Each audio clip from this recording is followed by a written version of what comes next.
Hello tout le monde, j'espère que vous allez bien. Aujourd'hui on se retrouve pour une nouvelle vidéo qui sera une vidéo résultat Money in the Bank 2022.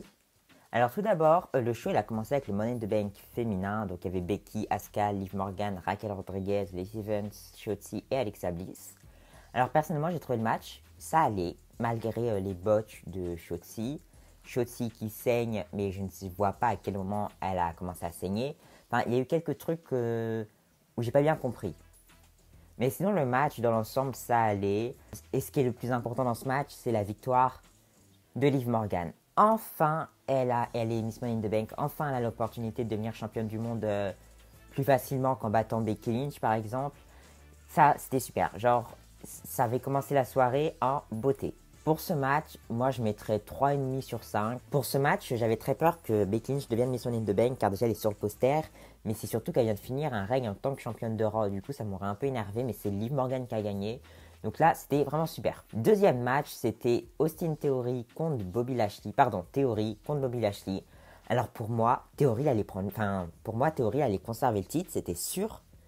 Mais Bobby Lashley va battre Theory. Alors j'ai trouvé le match un peu fun, genre Theory... Enfin, Bobby Lashley, qui est puissant, contrairement à Theory, qui domine Theory, mais Theory qui arrive à contrer des coups. Enfin, le match est plutôt bien. Je trouve qu'il devrait mettre des matchs pour des États-Unis à tous les pay-per-view. Parce que genre, c'est grave cool, c'est simple, pas trop compliqué. Et Theory, pour moi, en fait, je me suis dit, il va affronter John Cena du coup à SummerSlam. Donc, il perd le titre, ce sera pas pour le titre, mais on le verra plus. Mais Theory, on le voit plus tard. Troisième match, c'est pour le titre féminin de Raw, Carmella contre Bianca Belair. Alors le match, moi j'ai trouvé que ça allait. Genre je mets 3 sur 5. Et à ce match, je mets 3 sur 5. Et au Bobby Lashley Theory, je mets 3,5 sur 5 également. Carmella Bianca, du coup, comme je l'ai dit, je mets 3. Ça fait 30 fois que je dis que je mets 3. Le match, il n'y a pas grand chose. C'est Bianca qui fait le match. Mais Carmella, elle a quelques comebacks. Je m'attendais à un peu mieux, mais en vrai, ça allait. Et à la fin, il y a Carmella qui est venue attaquer Bianca. Donc peut-être qu'on aura une revanche à Raw pour le titre. Et ensuite, on va voir le prochain programme pour Bianca pour SummerSlam. J'espère vraiment Rhea. Donc je sais pas, par exemple, lundi à Raw, Bianca elle affronte Carmella pour le titre. Et ensuite, Rhea vient attaquer. Et comme ça, Rhea Bianca à SummerSlam. Là, on va passer au meilleur match pour moi de ce show. C'était pour le titre par équipe Undisputed de la WWE. Donc les Usos contre les Street Profits. Le combat génial. Les spots, tout allait, tout était super. J'étais pas super hype par ce match, mais j'adore. J'ai adoré ce match, il est vraiment bien. Allez le voir ceux qui l'ont pas vu. Bon, je pense que si vous regardez cette vidéo, c'est que vous l'avez vu. J'ai vraiment cru que les Street Profits, ils allaient devenir champions avec des enchaînements. Je me suis dit, Street Profits, ils vont devenir champions. Mais pas du tout, les Usos ont conservé, mais ils ont fait exprès de faire un tombé pas clean. Genre, l'épaule de Montesor ne touchait pas le sol. Et donc, c'était préparé et tout, ça se voyait.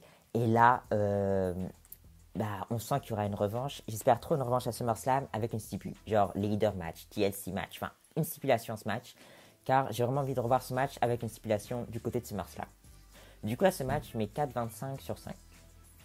Pendant le show, il y a une vidéo d'un mec qui va arriver. Apparemment, ça serait Edge d'après les rumeurs. Bon, je vois pas pourquoi il veut rester dans le dark. Vraiment, ça, je comprends pas. Il faut qu'il redevienne comme avant et puis voilà. Prochain match, c'est pour le titre de SmackDown. Donc, c'est Tatanati contre Ronda Rousey. Donc, le match, je trouve, il a beaucoup été critiqué alors qu'en vrai, ça passe. C'est pas fou, mais ça passe.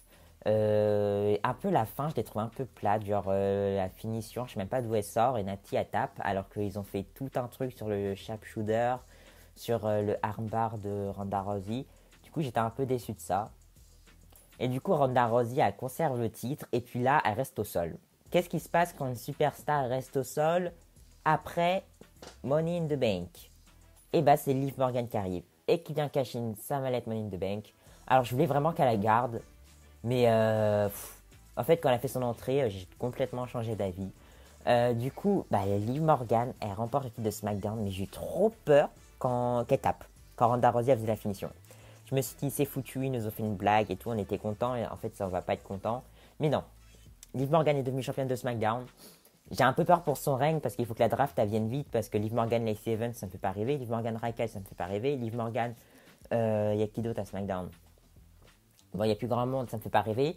Mais j'espère vraiment qu'on va avoir l'entour de Bailey, comme ça on a Liv Morgan Bailey, Liv Morgan Charlotte Flair, mais Charlotte Flair ne prend pas le titre, bien sûr, j'espère que non.